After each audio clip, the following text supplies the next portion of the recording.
Salary caps are here for college football, but what's UCF going to do with it?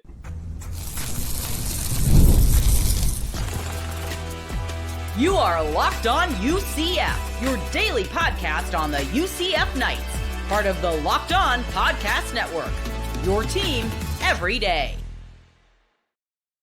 Welcome on to the Locked On UCF, your daily UCF podcast. I'm your host, Mike G, and thank you so much for making Locked On UCF your first listen of every day. Joining me as he does every week is my good friend Jake Crane from Crane & Co. over at the Daily Wire. Jake, we talked about it. It's here. Salary caps are here for college sports. UCF announced that they are dissolving their collective, the Kingdom, into their athletic department structure. And they are giving fans a way to continue their donations. But after June the 30th, no more collective. It is now just this fund that will pay athletes, and the universities will have more control over the process. My friend, you are one of the most influential voices in college sports. So I wanted to give you a chance to speak on this. What do you think about these salary caps and where this is headed, and schools like UCF who seem to be ahead of the curve? Yeah, well, look, I'm all for finally getting some rules in what has been, what's felt like the past 4 or 5 years, the Wild West, whether it's NIL, whether it's the transfer portal. After COVID, a lot of these things were just let out with no guidelines or structure. And look, I've got no problem with the salary cap. My question is it going to be a hard cap or is it going to be a soft cap? Like, we see this in professional sports. They'll say, oh, well, we have a salary cap, but then you look and nobody really abides by it because it changes and it fluctuates. So I'm not going to get upset at trying to have some sort of common ground within these universities and within these schools. We'll see how this affects, group of 5 teams and that kind of situation, or schools that can't possibly raise that amount of money. What I'm hoping is, through this pay for play, which that's what it is, it's now known and it's obvious that it's going to go through the university to pay athletes. What I'm interested now is what happens if Dr. Pepper wants to do a deal with a wide receiver?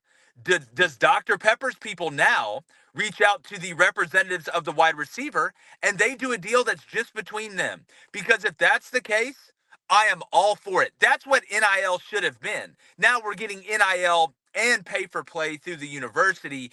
And I'm also interested to see how the corporations that work with the university, whether you're a Pepsi school or you're a Coca-Cola school or you're a Nike school, do they give money to that fund that is in the university? Because you did just dissolve the collective into a fund for the university, which is, let's be honest, really what it was in the first place. So I like the cap. I'm going to be interested to see if it's going to be a soft cap or a hard cap and how they go about it and how it fluctuates year to year. But rules, Mike. Rules. I'm all for rules. That's the OCD in me. Like they say, I'm on the spectrum somewhere. They just don't know where yet. Jake, I have questions about the apparel deals that the schools sign, right? Are we headed toward a day where you see schools sign deals that extend to their athletes to say, hey, listen, if you want us to wear your apparel, you'll pay us this amount and you'll give us X amount extra to essentially fund these NIL deals to athletes? Well, and I've got no problem with that, Mike, because again, if you look at some of these schools, I mean, a lot of donors are business owners. A lot of these high-end donors own huge companies and then spend the money they make from those companies and give it to the university, and it'll go into this fund or go toward that cap or whatever. So I really don't have a problem with that if that apparel company sponsors the school. Because when I was coaching, when I was at South Alabama, we were a Nike school. They would have a rep that would come once a month and, check the books and do this, that, and the other. But he'd walk around the facility. And if one of your players was wearing Adidas stuff, that was a fine.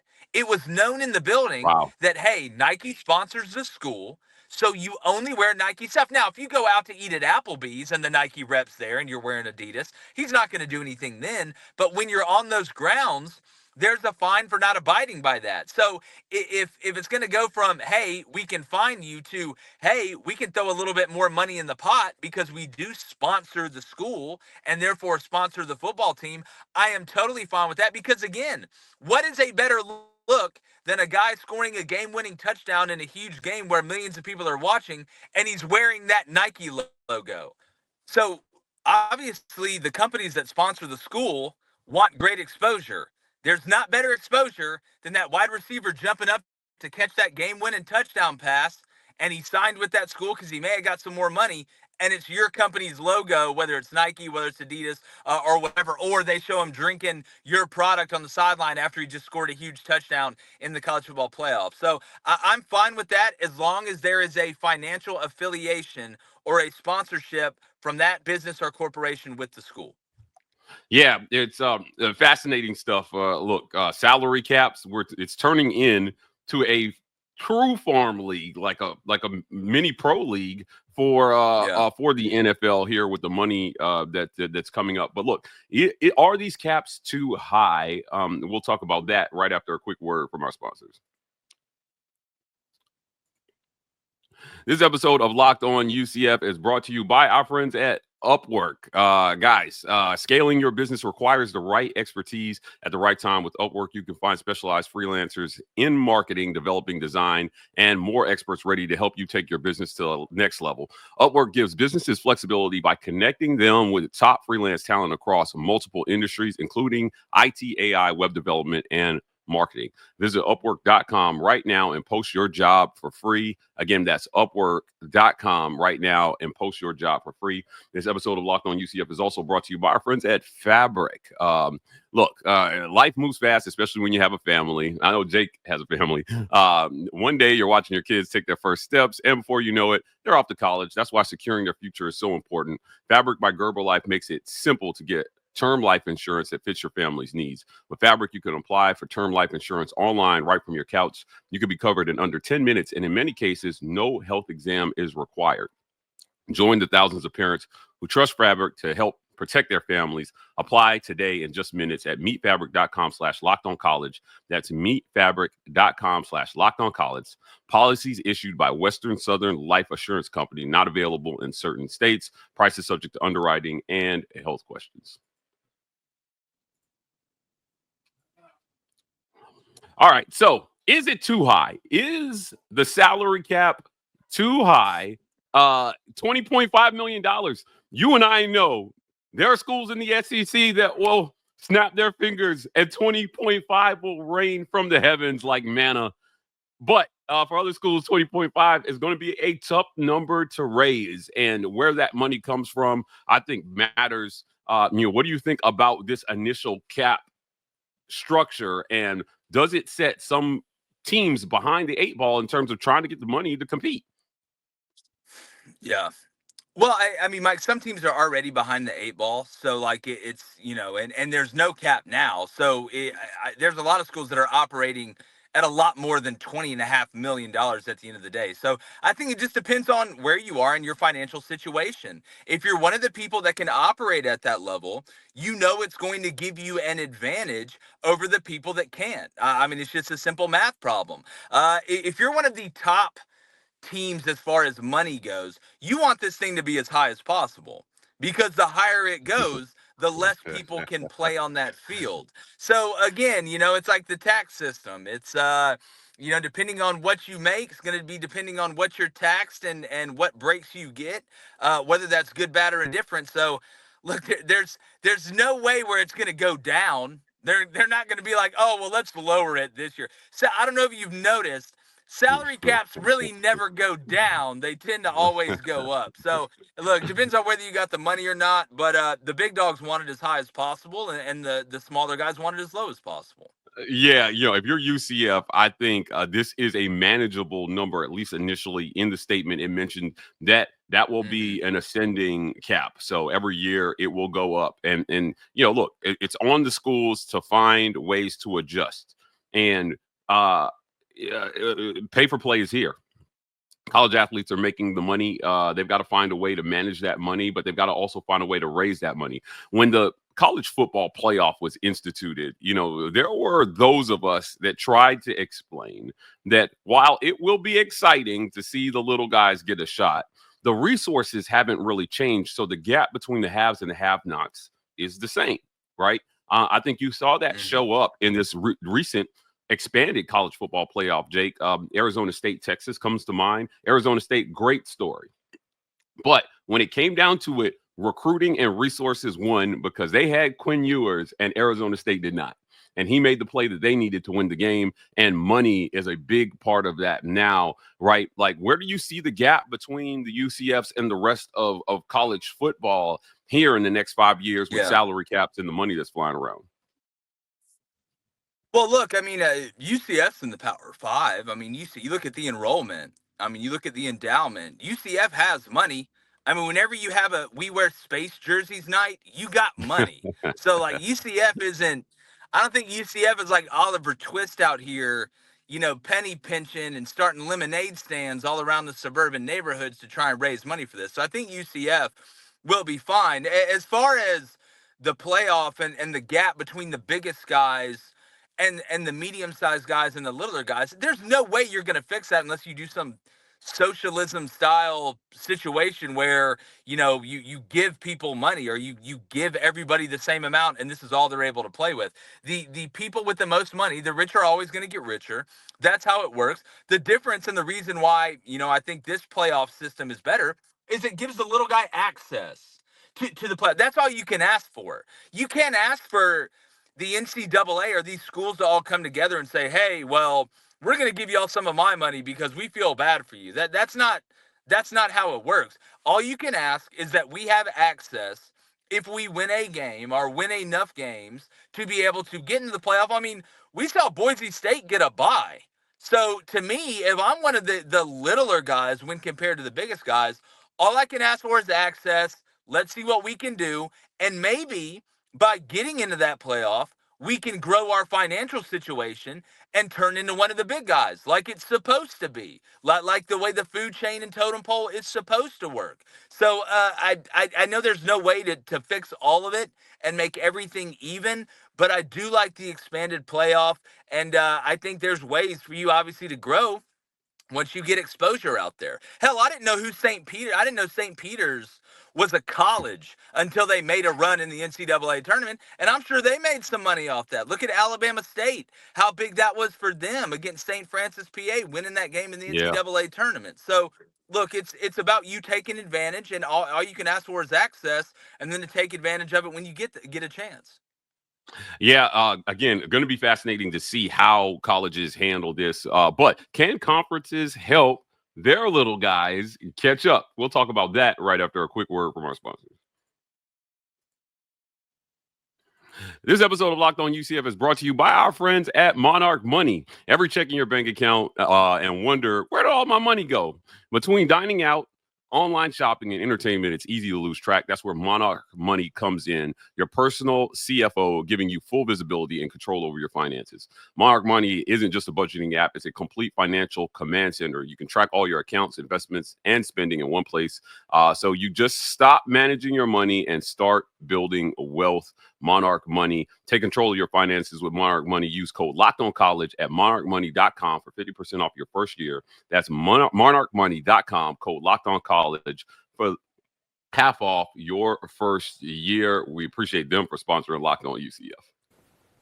The NCAA tournament is here, and so is the bracket breakdown. Locked On Podcast Network and Amazon Fire TV channels are teaming up to deliver NCAA tournament coverage like never before. Watch studio shows featuring former players and Locked On's local experts as they guide you through every upset, buzzer beater, and bracket matchup. Stream it all for free on Amazon Fire TV channel. Search Bracket Breakdown to see it all for free. It's your team every day.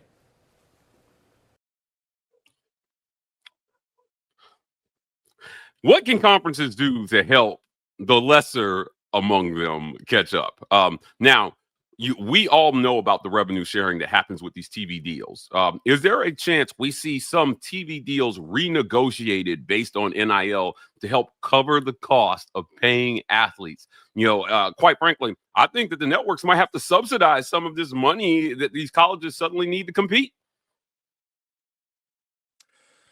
Yeah, I mean, look, a lot of it depends on what that TV contract is. I mean, and look, there's been fluctuation. Look what just happened in the ACC with Florida State and Clemson. I mean, Florida State and Clemson are like, hey, we're making you more money than any of these other schools are in the ACC.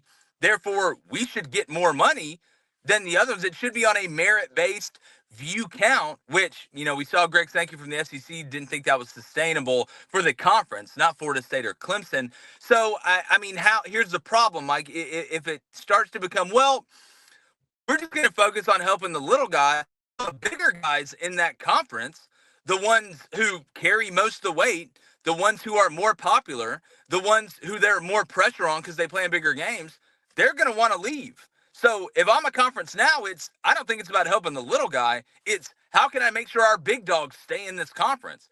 Because if you lose the big dogs, the little guy doesn't matter. And that may not, be the most politically correct thing to say. But at the end of the day, if I'm running a business, I'm going to take care of my clients that are making me the most money the best way. Not that I don't want to help everybody. I want to help people in the middle. I want to help people in the bottom. I want everybody to be a big dog. And that's how you get the SEC. Or that's what the Big Ten is trying to do. But I don't think conferences are going to focus on the smaller schools over the ones that are making them the most money, or the ones that have the opportunity to possibly turn in to one of those schools that can make them the most money. So you got to look at it from a business standpoint. You want to help everybody, that's great. The little guy, the middle guy, and the biggest guy. But at the end of the day, you've got to take care of the ones that are taking care of you the most. Yeah, I agree with that. Isn't that what happened with Texas in the Big 12, essentially? They bolted. Obviously, there was some consternation from other they started schools. Their own network. They started their own network. That was on a different level. And then you lose Texas and you lose Oklahoma. And look, I thought Brett Yormark, what he's done in the Big 12, getting UCF, getting Houston, getting Cincinnati, getting BYU, I think he's made some really smart moves, because there's only so many programs out there that you can bring in that can generate revenue or that are considered bigger brands. So, it's another great example. I mean, you got the Florida State, Clemson, ACC. You look at Texas in the Big 12, and it got to the point where Texas was like, look, I love being on this submarine, but I'll go get on the huge yacht and just hang out for a while. I'm tired of being underwater. Well, certainly, I think UCF is ahead of the curve in terms of trying to adjust to this new era of college football, where athletes are getting paid, and they're going to be bold about it. So it's up to alum and business owners alike in that community to put the financial support behind them. But also, I think the universities are going to have to get creative with their fundraising. Now you control the dollars, so certainly you can be very creative with where those dollars come from. Jake Crane, thank you for joining me today, man. Before we get out of here, tell people where they can find you. Yeah, man, we're so deep into March Madness right now. It's crazy. You can find us over at Crane & Company, CRAINN Company. Find it on Google. I've been walking outside in the woods, trying to see signs for upsets in my bracket. So we'll see how it goes. I saw a Blue Jay the other day, so I'm starting to feel better about Creighton. Oh, my goodness. Look, I'm headed out to Kentucky right after we finish recording this to cover the first round of the NCAA tournament myself. So I feel you. Guys, thank you so much for making Locked On UCF your first listen of every day. For your next listen, go check out our friends at Locked On Big 12. Our guy Drake Toll leads the conversation in conference realignment news and pulls no punches when it comes to talking about every team in the Big 12, including the UCF Knights. You can find them on YouTube or wherever you listen to podcasts. And you can find us here tomorrow on Locked On UCF.